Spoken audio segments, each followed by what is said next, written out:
Hello everyone, this is Defense Politics Asia, and this is the Frontline Changes Report for the day of 913 for the 24th of August. This one is published slightly later, actually a few hours later than usual, on the nowadays usual, because I was out for football. Or for those that are into armored rugby, is soccer. No, but yeah. Anyway, are we going to go through what are we covering of over this frontline changes report? There is changes over at Chikaskoye Parashnoi, Chikaskaya Konopelka, over at the Thorax, at Zuravka, at the Adievka front. No more Adievka front. Pokrov front, and Olivka, Novohorodivka, Kalinove, Skushne, Krasnohorivka in the Donetsk front, Vodiane, and Marinevka. Marinevka. Okay, so it should be on top. Okay, so let's start off from the Kursk front. At the Kursk front. At the Kursk front, there is frontline changes over in the two Chekasting places. At this Chekasting Parashnoe place, the Ukraine forces has been geolocated in this Chekasting place, and which means that Ukrainians have made some progress within the Chekaskoye Parashnoe. However, based on the information that we have from the Russian sources, the Russian forces are still defending the settlement. The battle is actually still within Chekaskoye Parashnoe. So this frontline change over at this region. The another frontline change is over in the south, over in the other Chekasting place. Is the Chekaskaya Konopelka. So in this area here, which is actually on the opposite side of this railway line. Previously, the Ukrainians are very busy themselves with fighting over at the Chekaskaya Konopelka. This time around, we have Ukrainian forces geolocated over at Chekaskaya Konopelka. Did I say the same thing again twice? Ruskaya Konopelka and Chekaskaya Konopelka, which means that the Ukrainian forces have expanded control over in the south of Komalkov. So, of course, we do not know whether the Ukrainians actually have captured Komalkov or not, or is it just it's just a countryside thing. We do not know. Anyway, this is a frontline change over in this region here. And we move on. So that's all in terms of frontline changes at the Kursk front. And before we move on, you probably noticed if you have watched yesterday's frontline changes report, there is also very few frontline changes in the Kursk front, which is a sign of the times in Kursk that the Ukrainians are not making much breakthroughs. So they are not penetrating to new lines. It could generally means that the Russian forces has already arrived and they are forming the rigid lines, and the Ukrainians are struggling to find places where they can dig themselves into and break through to some wild places in the countryside. So that's all from the Kursk region. The front line has become more and more static. The next front line change is over at Thorax. At the Thorax, Battle of Thorax continues. There is frontline changes, very tiny one. Geolocation of Russian forces at the pharmacy. Clearly, it's very painful to fight. In a war, a lot of injuries. So I think they went there to shopping. There's a pharmacy here. You see, they went to shopping. So a very very tiny frontline change. But means a lot because they need some painkillers.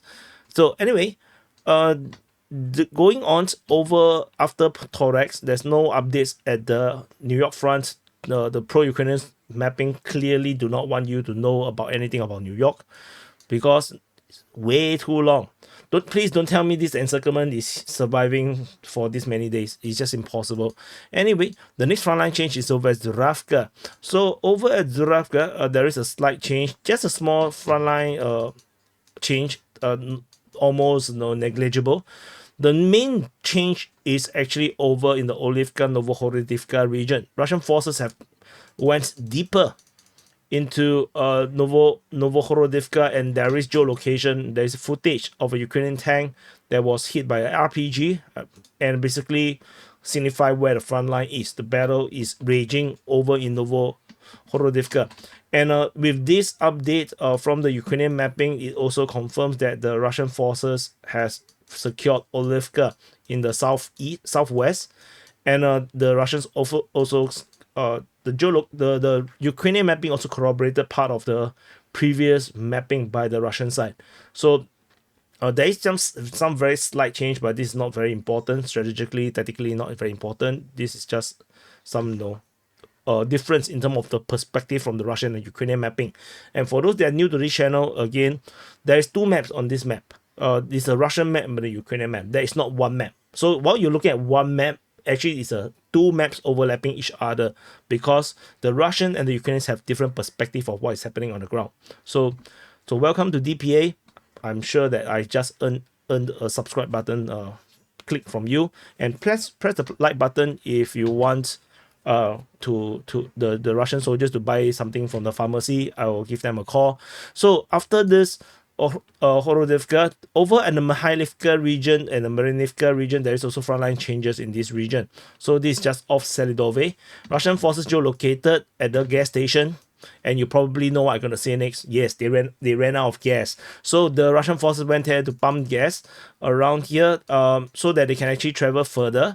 And then over in the east of Mikhailivka, the Russian forces have actually expanded their control, capturing major fortifications or entrenchments around that region. These positions the Russian forces in a pretty good position or tactical situation where they can actually attack Mikhailivka in two different directions as this continue to develop. Now not yet, but they still need to develop this salient further. But yeah, they have gas now. So no, they have gas now. So over at the Kalinove, other than this change around here, the Russian forces also continue to expand from previous geolocation just on the opposite side of Skushne. They continue to go down the water body and went south of Pitishe, and this frontline change is mapped by the Ukrainian side. The Ukrainian mapping have acknowledged the Russian advances in this area, and along with this one we have just covered just now, you can see what's going to happen at Kalinove. The pincer is arriving very, very soon, and based on Russian mapping, the Russians have already went to this point, so it is going to be a three-prong attack. So this is going to be bad. And another tactical situation developing because of this frontline change is this isthmus. The Russians did claim that they have secured it, but there is no clear evidence that's been the case. But now that the Russians is just off it, the distance between the current front line to the isthmus is just 2 kilometers. 1.6 kilometers, which means that the Russians is within a striking distance to attack the forest and secure the isthmus, allowing Russian forces to enter to this other side, expanding their logistical flexibility around this region here. So this is the frontline change around here. So Kalinove is still the main thing around this sector, and of course the isthmus. There's no more reports of fighting at Kalivka. So and in this region here, of course, the Russians is probably going to go for Marinivka first, and this force here is probably going to focus on Kalinove first. So anyway, Mikhailivka is going to be a later thing because Selidove is the second boss. They still haven't finished the first two boss. So so don't get too excited about this. Don't go too far. So then there's frontline change over at Krasnohorivka.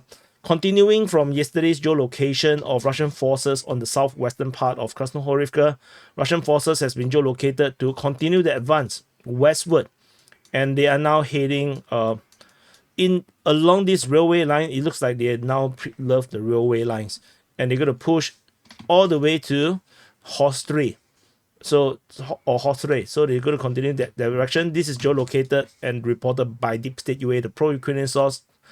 Reporting about this. They are really pissed off. I think they are pissed off with every Russian advance. So they say the Kasapi have launched an attack. So okay, this is not so angry. Sometimes they write very angry things, So anyway, this is the situation here. Surprisingly, they are not going to take the chopstick first, the two chopsticks. In fact, they're just going to go around and continue to go on.